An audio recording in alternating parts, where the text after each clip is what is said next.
Donc je suis à la force maximale, donc la force maximale du signal. On verra ça plus en détail après sur d'autres instruments virtuels. Alors je sais pas encore si on va utiliser des instruments virtuels dans cette prod. Probablement, peut-être que je vais utiliser un piano là à la suite pour développer un petit peu la prod, on va voir ça.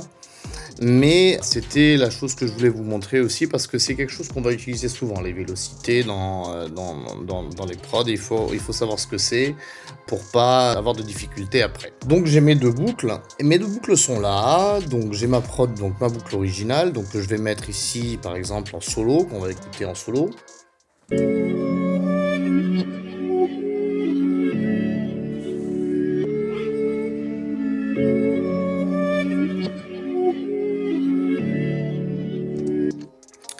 Voilà, et la deuxième avec donc arcade.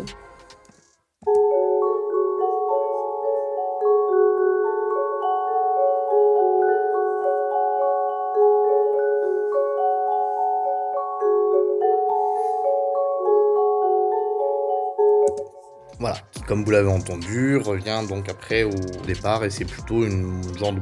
Oui, c'est ça, une boîte à musique. Alors, on va aller maintenant... Alors, attendez, je vais enlever ça. Voilà, je sors de l'outil Stretch. En bas, donc j'ai ma boucle qui apparaît. Et on va écouter donc maintenant les deux en même temps, voir ce que ça donne, qu'est-ce que ça donne les deux en même temps.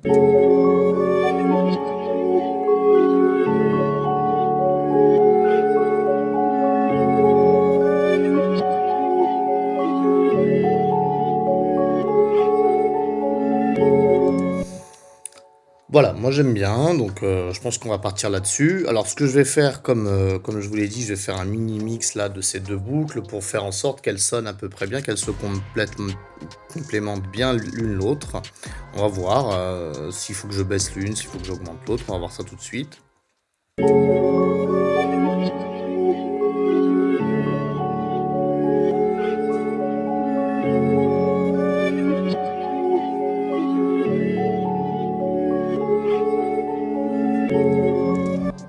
Voilà, comme ça on va partir là-dessus, comme ça au départ.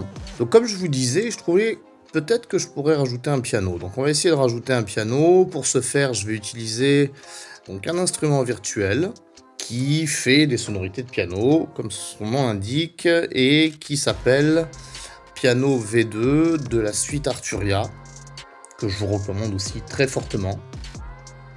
C'est une suite qui est vraiment complète en termes d'instruments.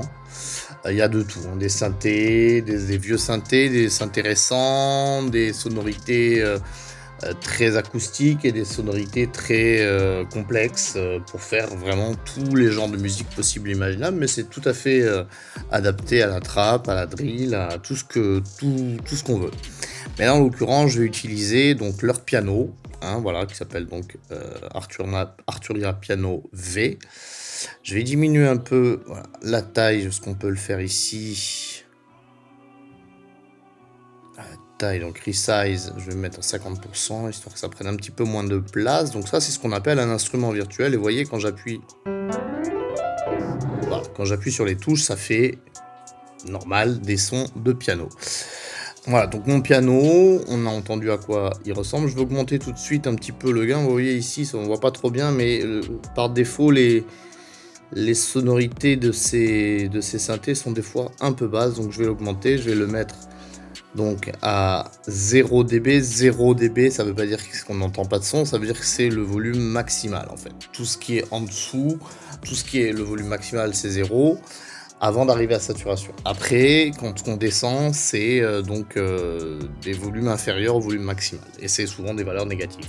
Je voulais rajouter donc une note grave de piano, donc on va essayer de rentrer cette note grave et puis après peut-être qu'on s'arrêtera là pour la première vidéo, on continuera la prochaine fois, on mettra des drums pour avancer. Je sais pas encore si on va avoir les drums dans cette vidéo là, on va voir ensemble.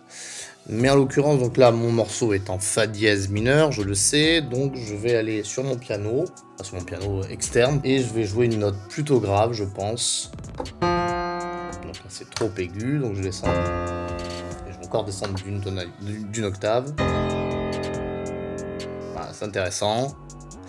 Et là, je vais faire l'enregistrement. Donc, comment je vais faire? Eh ben, tout simplement dans Logic, pour faire enregistrer un instrument externe ou une voix, j'appuie sur la touche R de mon clavier d'ordinateur. Et ça va, je vais avoir un petit précompte tic, tic, tic, tic de 4 temps, une mesure. Et suite à ça, ben, je vais pouvoir faire un enregistrement d'une note de mon clavier. Donc là, je vais faire enregistrer une seule note, enfin, une note par mesure, si j'ose dire. Et vous allez voir, donc ça va donner quelque chose, tous les premiers temps de chaque mesure. Alors enregistrons ça.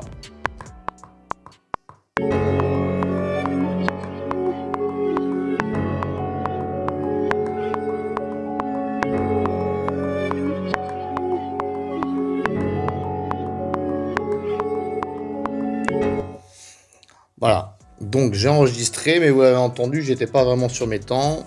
C'est peut-être dû au fait que je suis en train d'enregistrer en même temps, de faire une capture d'écran en même temps, donc des fois ça ralentit un petit peu ce qu'on appelle de la latence entre le moment où je vais appuyer sur la note et le moment où ça va apparaître dans Logic.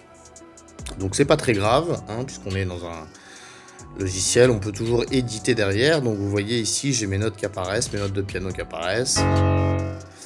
Et elles sont pas du tout sur les premiers temps qui sont normalement donc ici, ici, ici et donc ici là sur la première note. Donc on va faire ce qu'on appelle une quantisation, une quantification, c'est-à-dire mettre chaque note bien sur les temps parce que, encore une fois, c'est le plus important, c'est qu'on n'ait pas trop de décalage quand on fait notamment des prods modernes. Après, si on fait des prods à l'ancienne, des fois c'est important d'avoir des petits décalages, mais là sur les prods modernes, on va essayer de faire en sorte que toutes les notes soient sur les temps.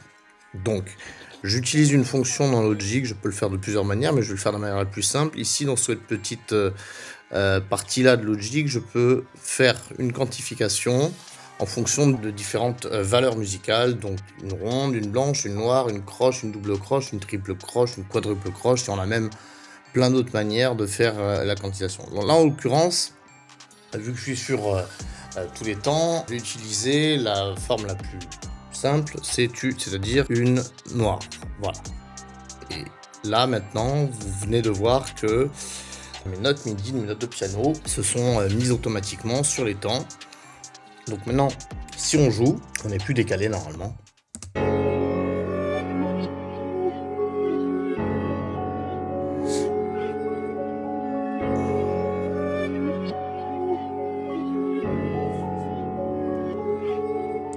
Voilà. Donc, c'est beaucoup mieux. Déjà, c'est beaucoup mieux. Donc, mais toujours pareil, comme tout à l'heure, je vous avais parlé des vélocités. Vous voyez que là, par exemple, ici, j'ai une note qui est plutôt foncée, plutôt rouge, qui s'approche du rouge. Là, j'ai du jaune, là, une marron, une sorte de jaune marronasse. Et là, j'ai du vert. Ça veut dire que mes trois notes ici ne jouent pas au même volume. Elles jouent à des volumes différents. Ce qui veut dire que dans ma prod, je vais avoir, au début, je vais avoir une note qui est forte, après, je vais avoir une note un peu moins forte, après, je vais avoir une note un peu moins forte. Ça va pas être agréable pour l'auditeur. Donc, on va essayer de faire en sorte que ces quatre notes, soient au même niveau. Donc, pour ça, toujours pareil, comme j'ai fait tout à l'heure, je vais dans mon petit menu déroulant, vélocité, et là, tout simplement, chaque note, je la mets au maximum. Voilà, donc maintenant elles ont toutes la même vélocité, donc je peux les jouer et vous allez voir qu'elles sonnent beaucoup mieux maintenant. J'ai plus de diminution de volume au fur et à mesure du temps.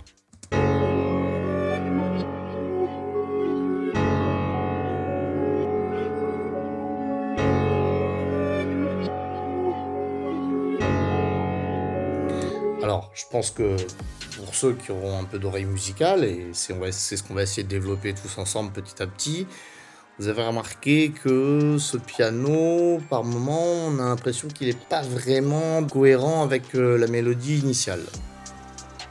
Donc ce que je vais faire, bon déjà je vais le baisser un petit peu dans le mix, je trouve un petit peu fort, donc je vais le baisser un peu. Tac. Voilà, c'est beaucoup mieux.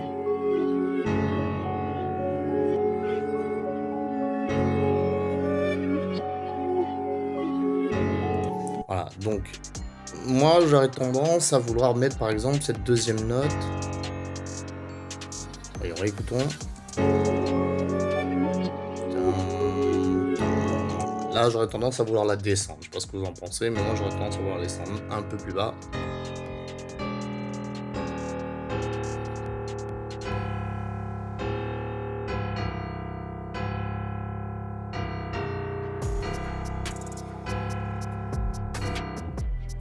On va essayer là. Là, il me prend en do. Moi, c'est ce que j'entends. Peut-être que je me trompe, hein, mais voyons, écoutons.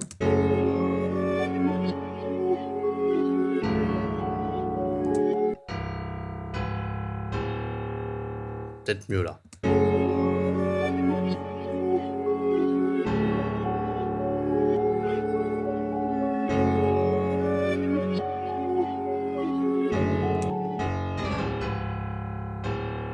Voilà. Donc là, on a deux notes au lieu d'en avoir qu'une seule. Et je pense que c'est un peu plus musical par rapport à la mélodie qu'on avait initialement.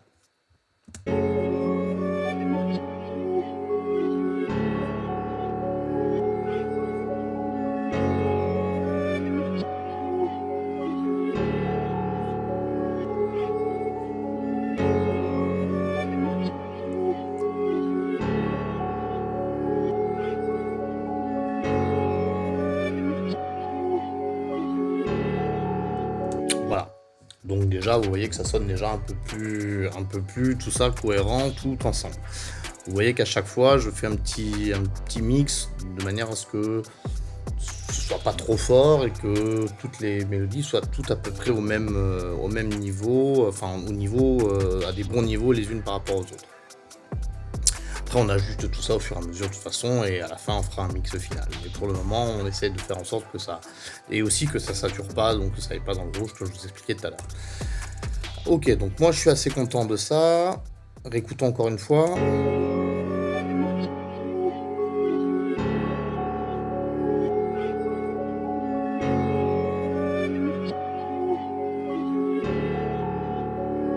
Ok. Alors là, je vais retourner, toujours pareil, pour histoire d'aller assez vite et d'être inspiré, je vais retourner dans Splice pour prendre cette fois-ci une boucle de hi-hat pour mettre une rythmique. Ça ne veut pas forcément dire que ce sera la boucle que j'utiliserai au final, mais tout est une question d'inspiration, de workflow, voilà, de garder cette inspiration du moment et pas perdre. Je sais que moi j'aime bien faire ça parce que ça nous permet de ne pas perdre de temps à écrire les petits hi-hats les unes après les autres, les petites boucles de hi-hats. Alors une hi-hat c'est quoi? C'est les charlets, hein, ce qu'on appelle les charlets. Donc sur une batterie c'est le tic tic tic tic tic, qui est très utilisé évidemment en trap. Donc là, je vais aller dans Splice. Alors après, on verra hein, si je la garde, cette boucle de hi-hat, ou peut-être que je ferai mes propres hi-hats. Et souvent, c'est ce que je fais. C'est-à-dire que je vais finir par utiliser finalement mes propres hi-hats et les créer dans Logic. Mais là, pour un principe d'aller vite et d'être productif et d'avoir de l'inspiration et de ne pas perdre l'inspiration du moment, je vais aller dans Splice. Donc je vais dans Drums, donc toujours pareil avec mes tags, et dans ce qui s'appelle Hats, voilà, en anglais. Et je vais écouter ce que j'ai.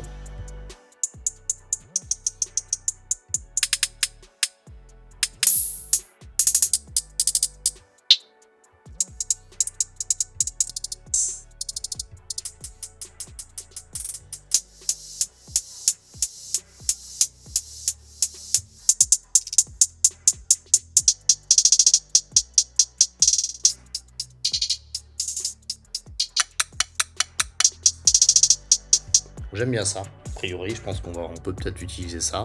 Donc vous voyez, pareil, je prends une boucle qui est à 140 BPM, hein, de manière à ce que ce soit pas un tempo trop éloigné de ce qu'on a dans la session d'origine.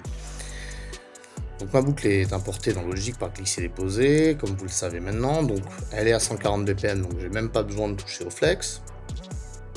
Je pourrais, hein, si je voulais, éventuellement la diminuer, l'accélérer. Alors là, en l'occurrence, on passerait sur un algorithme rythmique, puisque c'est... mais je vais pas le faire, parce que, évidemment, là, la boucle, elle est exactement au tempo de la session. Donc je veux partir un petit peu de bas, et puis je vais monter petit à petit pour voir comment je peux l'intégrer dans la prod.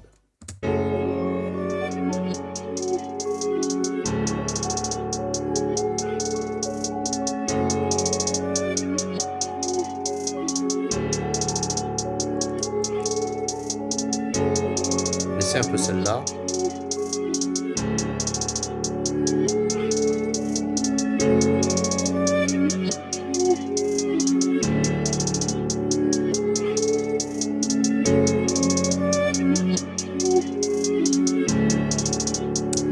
Ok. Parce que j'ai pas mieux que ça. Je la trouve un peu rapide. Enfin, un peu rapide, mais un peu... pas forcément adaptée au morceau.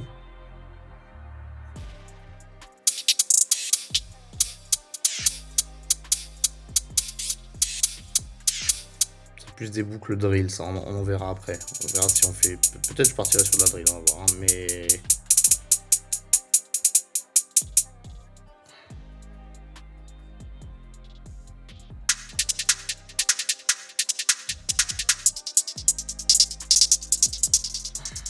Complexe, très complexe.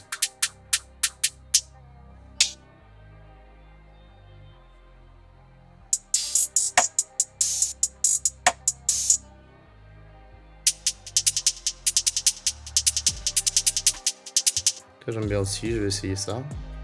Voyons.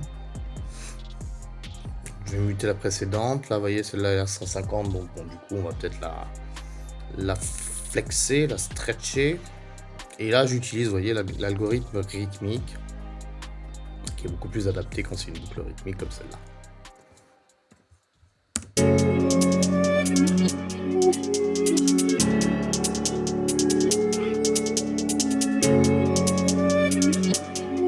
Voilà, je trouve qu'on commence à avoir un groove intéressant.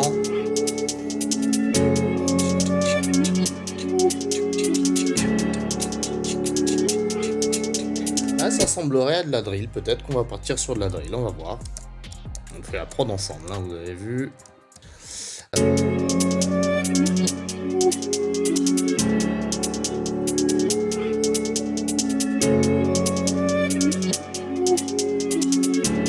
J'aime bien. Ok, bah écoutez, on va partir là-dessus. Tac.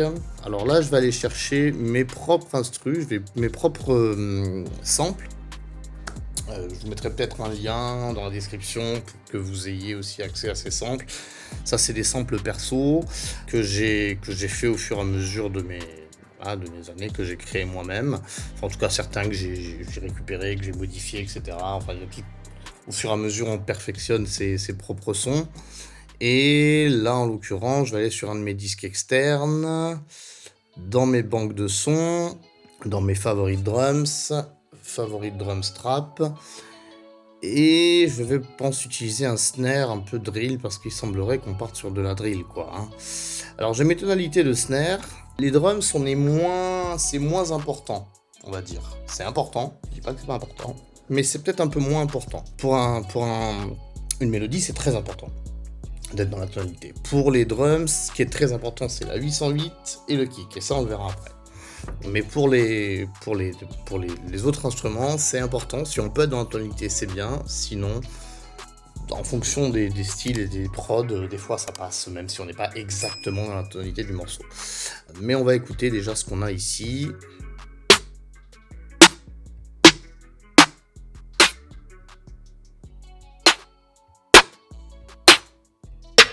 Donc là, vous voyez, c'est la marque Cymatics que je trouve très très bonne, que je vous recommande aussi, qui font de très très bons éléments.